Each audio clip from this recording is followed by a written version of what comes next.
Hello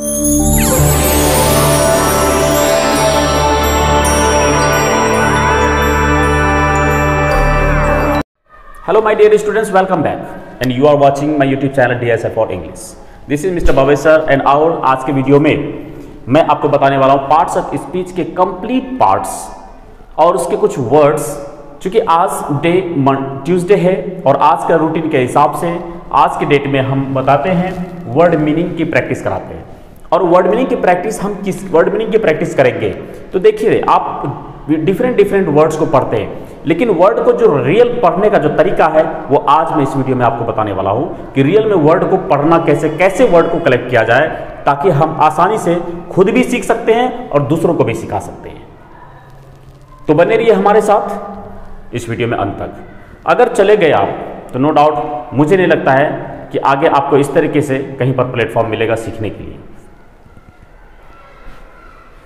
तो आइए देखते हैं। सबसे पहले हमें क्या समझना चाहिए, क्योंकि आज वर्ड मीनिंग प्रैक्टिस डे है इसीलिए मैं आज स्टार्ट कर रहा हूं। सेकेंड डे है और ट्यूसडे है। ट्यूसडे के दिन हमारा प्रत्येक ट्यूसडे को वर्ड मीनिंग प्रैक्टिस होता है और वर्ड मीनिंग प्रैक्टिस हमें करना चाहिए इस प्रकार से: noun, pronoun, adjective and verb.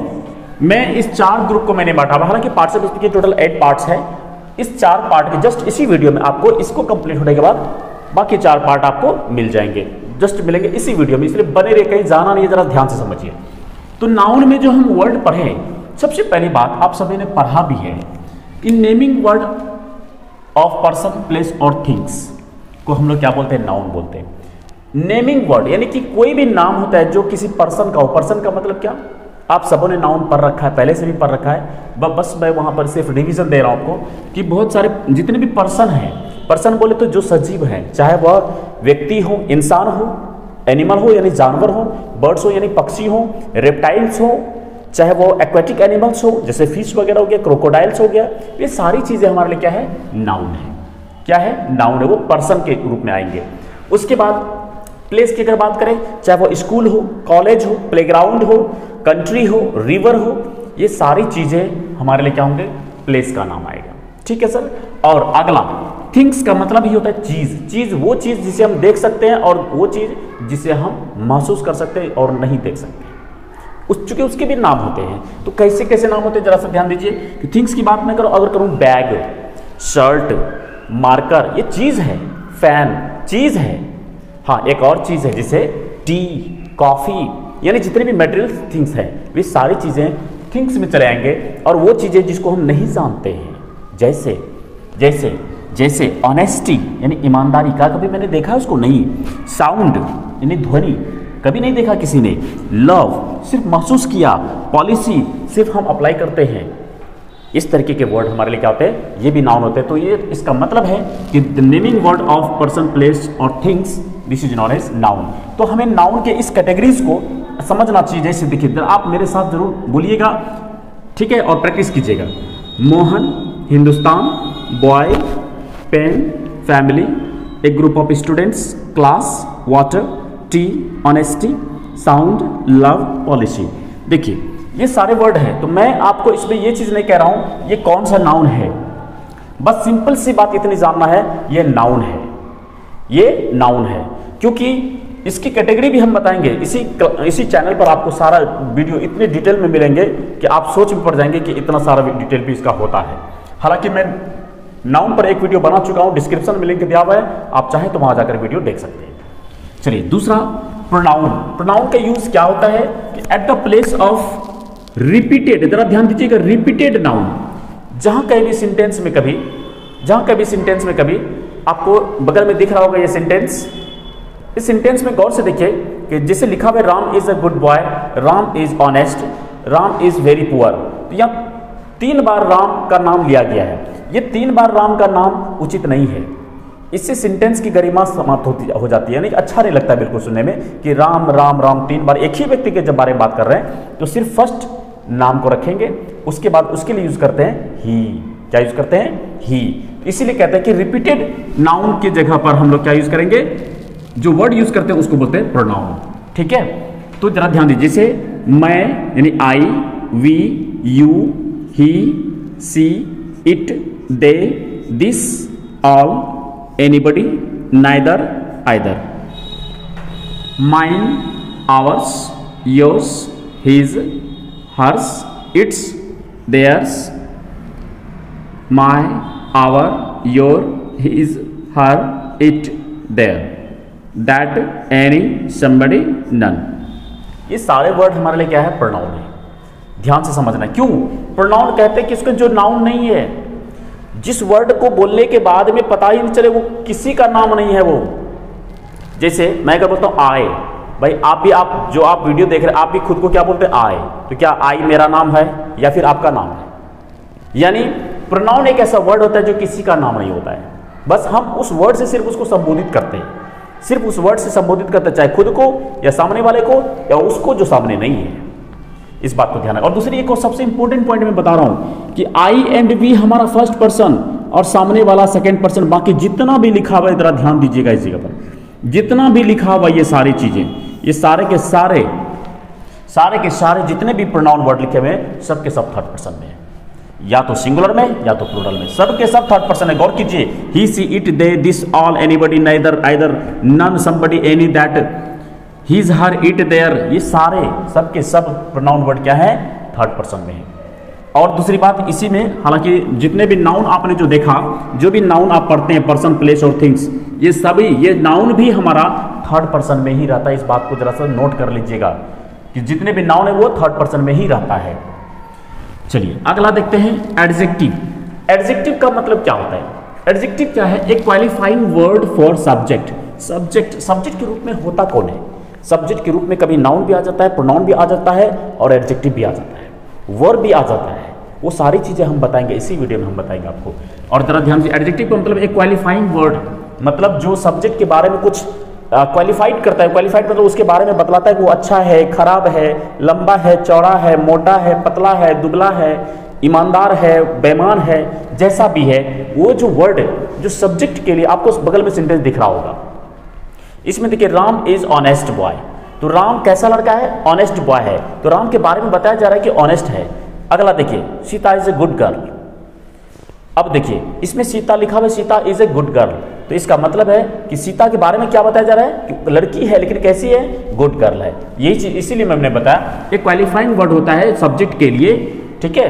और जैसे यूज किया हुआ यहाँ पर देखिए, good, bad, intelligent, my father, your friend, his name, her book, some, many, only one.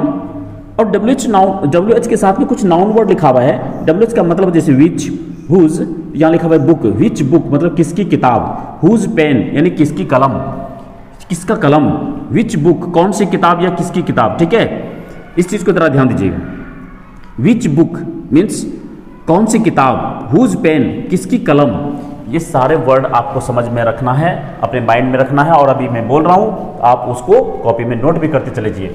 मैंने क्या लिखा है? गुड अच्छा, बैड बुरा, इंटेलिजेंट तेज, माई फादर मेरे पिताजी, योर फ्रेंड तुम्हारा मित्र या आपका मित्र, हिज नेम उसका नाम, हर बुक उसकी किताब, सम मतलब कुछ, मेनी बहुत सारा, ओनली वन सिर्फ एक, विच बुक कौन सी किताब, हुज पेन किसकी बुक कलम, ठीक है। ये सारे वर्ड हमारे लिए क्या है? एडजेक्टिव वर्ड है, जो नाउन या प्रोनाउन को क्वालिफाई करेगा, उसके बारे में कुछ बताएगा। यानी सब्जेक्ट के स्थान पर जो कोई भी आ जाएगा, चाहे वो नाउन हो, प्रोनाउन हो, एडजेक्टिव हो, वर्ब हो, वो सब का जो क्वालिफाइंग करेगा, उसके बारे में जो इन्फॉर्मेशन देगा वो एडजेक्टिव होगा।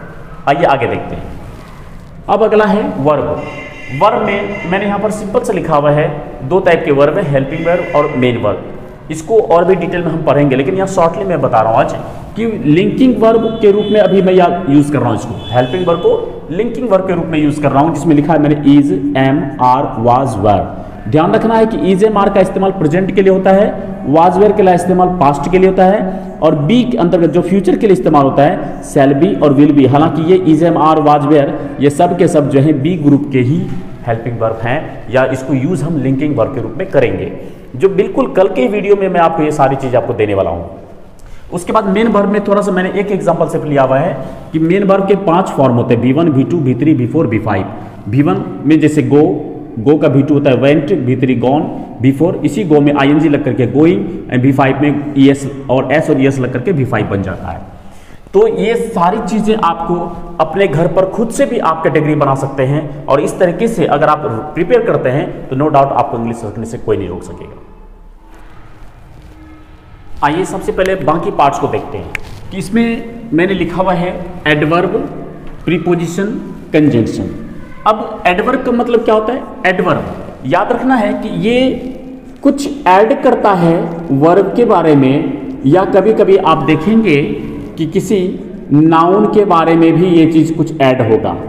ऐड का मतलब कुछ एक्स्ट्रा इंफॉर्मेशन देना, कुछ एक्स्ट्रा इंफॉर्मेशन देना, ठीक है। वो सेंटेंस के माध्यम से जस्ट अभी हम लोग समझ लेंगे। जैसे इसमें लिखा हुआ है वेरी, वेरी मतलब क्या होता है? बहुत। वेरी मतलब क्या होता है? बहुत। करेक्टली, बिल्कुल सही सही, करेक्टली। जस्ट, जस्ट अभी अभी, तुरंत। टुमारो कल, टुमारो कल। टुडे आज, डेली प्रत्येक दिन। सुन बहुत जल्द। येस्टरडे बिताव कल। नाउ अब। हियर यहाँ। ट्वाइस दो बार। ये सारे वर्ड आपने कई बार देखा है, लेकिन ये समझ में नहीं आता है ये वर्ड सेंटेंस में यूज क्या हुआ देखते हैं, लेकिन है क्या ये पता नहीं चलता है। तो मैं आपको बता दूं ये सारे वर्ड क्या है?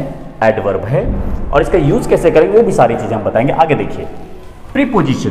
प्रीपोजिशन का मतलब होता है प्रीपोजिशन, जो स्थान बताने के लिए पहले यूज किया जाए। स्थान बताने के लिए वो कौन कौन सा है? In, on, at, of, into, of, for, to, below, above, over. ये सारे वर्ड हमारे लिए क्या है? प्रीपोजिशन है। और एक बात ध्यान रखना है, हिंदी वाक्य में जहां कहीं भी कारक चिन्ह मिलेगा, क्या मिलेगा? कारक चिन्ह। जैसे हम लोग बोलते हैं कर्ता ने, कर्म को, कर्म से, संप्रदान को, के लिए, ठीक है, अपादान से, संबंध का, के की, का, के की, अधिकरण में, पर। इन सबों की इंग्लिश इसके साथ छुपी हुई है ना। यही सारे इंग्लिश वर्ड उसमें यूज होते हैं। तो ये सारी चीजें हम आपको बताएंगे सेंटेंस के माध्यम से, ये सारी चीजें बताएंगे। अब आगे देखिए कंजंक्शन। कंजंक्शन का मतलब क्या होता है? इसका इस्तेमाल जो होता है टू वर्ड या टू और मोर सेंटेंस को जोड़ने के लिए यूज होता है। एक चीज का ध्यान रखना है, या तो दो वर्ड को जोड़ा जाएगा या तो टू सेंटेंस को जोड़ा जाएगा। जैसे आई एंड यू, मैं और तुम, राम एंड श्याम, ठीक है। इसी प्रकार से बहुत सारे कंजंक्शन वर्ड होते हैं, जैसे बट, और, and, yet, till, when, while, who, after, because, so. Meaning जरा देख लीजिए। बट किंतु, और, या, एंड और, येट फिर भी, टिल अब तक, व्हेन जब, व्हाइल जब या करते समय, हु जो, आफ्टर के बाद, बिकॉज क्योंकि, शो इसलिए, ठीक है। तो अब जरा से इसके माध्यम से समझिए कि अगर इससे पहले जो मैंने बताया noun, pronoun, adjective, verb, preposition, conjunction, ये 7 अगर पार्ट्स ऑफ स्पीच अगर आप समझ लेते कंप्लीट रूप से एक सेंटेंस में, तो नो डाउट आपको ट्रांसलेशन बनाने, बोलने और आर्टिकल लिखने में कोई नहीं रोक सकेगा, ठीक है। तो आइए सेंटेंस के माध्यम से भी जरा इसको हम समझने का प्रयास करते हैं। आइए जरा बोर्ड पर देखते हैं, आइए जरा बोर्ड पर देखते हैं और सेंटेंस के माध्यम से समझते हैं। इसमें जिसे लिखा हुआ the writer of this book was R K. Narayan. क्या लिखा हुआ? The writer of this book was R K. Narayan. इसमें राइटर हमारे लिए क्या हो जाएगा? Common noun. ऑफ क्या हो जाएगा? प्रीपोजिशन। दिस बुक क्या हो जाएगा? ये डेमोन्स्ट्रेटिव एडजेक्टिव है। वाज लिंकिंग वर्ब है, लिंकिंग वर्ब है। आर.के. नारायण क्या है? नाउन है। योर फ्रेंड क्या हो जाएगा? ये हमारे लिए एडजेक्टिव हो जाएगा, पॉसेसिव एडजेक्टिव, ठीक है। विल बी क्या हो जाएगा? ये लिंकिंग वर्ब हो जाएगा। ये आर्टिकल है। वेरी क्या है? ये वेरी हमारे लिए एडवर्ब है। अभी जस्ट मैंने ये चीज बताया था, एडवर्ब है। इंटेलिजेंट क्या है? ये तेज वाली बात है, ये एडजेक्टिव है। अभी जस्ट मैंने पीछे बताया था। ये सारी चीजें, पर्सन मतलब क्या? ये नाउन वर्ड हो जाएगा, वो भी कॉमन नाउन हो जाएगा, ठीक है। देखिए तीसरा सेंटेंस हमारा क्या है? लिखा हुआ everybody loves him because he is generous. देखिए ही इज जेनरस एक सेंटेंस है, एवरीबॉडी लव्स हिम, इसमें बिकॉज क्या है हमारे लिए? ये कंजंक्शन वर्ड है। क्या है? कंजंक्शन वर्ड है। हिम हमारे लिए क्या है? हिम हमारे लिए ये ऑलरेडी प्रोनाउन वर्ड है, लेकिन ऑब्जेक्ट के फॉर्मेट में है। लव्स हमारे लिए क्या है, ये मेन वर्ब है, हालांकि इसके बारे में चर्चा नहीं किया है। एवरीबॉडी हमारे लिए क्या है, एवरीबॉडी ये प्रोनाउन वर्ड है। क्या है ये, प्रोनाउन वर्ड है। ही क्या है, ये भी प्रोनाउन वर्ड है। इज क्या है, यहाँ पर लिंकिंग वर्ब है। और जेनेरिस क्या है, ये हमारे लिए एडजेक्टिव है। तो सबसे बड़ा सवाल ये आता है, इस तरीके से सेंटेंस को हम अगर समझ जाएं, इस तरीके के सेंटेंस का ट्रांसलेशन अगर हम बनाने सीख जाएं और सोच करके लिखना शुरू कर दें, नो डाउट पहले तो लिखना सीखेंगे, फिर हम उसके आधार पर बोलना भी सीख जाएंगे। आई होप ये वीडियो आपको बहुत ही पसंद आया होगा, और यदि पसंद आया हो तो कमेंट में जरूर बताइएगा यस और नो, और वीडियो कैसा लगा। और यदि चैनल पर नए हैं तो चैनल को सब्सक्राइब कर दीजिएगा, क्योंकि कल के डेट में जो वीडियो मिलेगा आपको, यानी कि वेडनेसडे को, प्रत्येक वेडनेसडे को जो वीडियो मिलेगा वो आपको बिना स्ट्रक्चर का ट्रांसलेशन कैसे बनेगा वो सारी चीज़ें हम बतलाते हैं। यदि नए हैं हमारे चैनल पे तो चैनल को जरूर सब्सक्राइब कर दीजिएगा, ताकि आपको कंप्लीट नोटिफिकेशन लगातार और बराबर टाइम पर मिलता रहे। Thanks for watching.